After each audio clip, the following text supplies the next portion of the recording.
Yeah, you know, it took us 7 years to do the film, 7 years to be on your program, and we're so proud of this. It's the peak. It's the peak of our journey. But it also took 7 years because we did 3 years of research to make justice to the family, to make justice to the culture, to the authenticity of what we were portraying.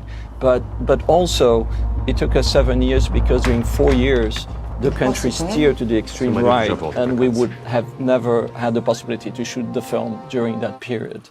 Therefore, the film is the product of the return of democracy of Brazil.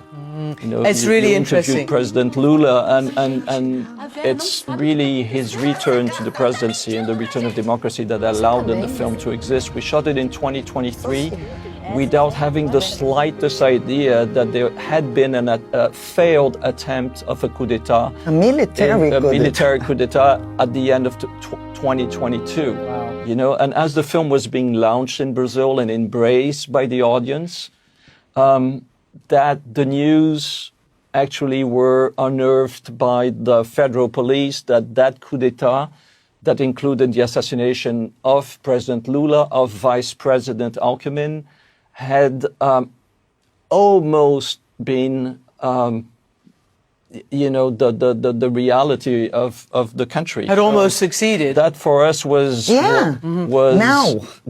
So in the middle of the launch of the film, we realized that more than ever, it was a film about today, you know, about what was happening in the country at this very moment. And clearly, this act of anticipation clearly wasn't in our plans. It's just happened. It's an extraordinary coincidence. All kinds of people came to the movie theaters. So you have right wings, left wings, center, progressives, old, and it was like around this family, the Paiva family, we all could come to a sense that a dictatorial regime is not acceptable. And that was a miracle of this movie. We were all surprised, no? Because all kinds of people were going and getting moved by this family and saying, that's not good. I mean, authoritarianism is not acceptable. Eu posso ir com ele? Seu marido já volta para casa.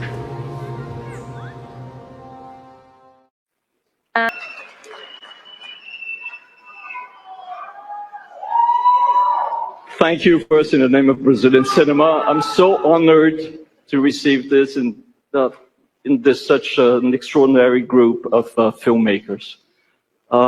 This goes to a woman who, after a loss suffered during an authoritarian regime, decided not to bend and to resist. So this prize goes to her. Her name is Anistia Paiva.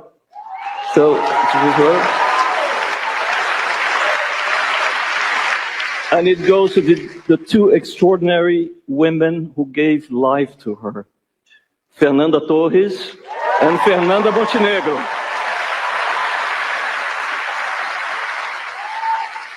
Tom Bernard, Michael, you are the absolute best. Thank you so much for this. It's an extraordinary, extraordinary feat. Thank you so much.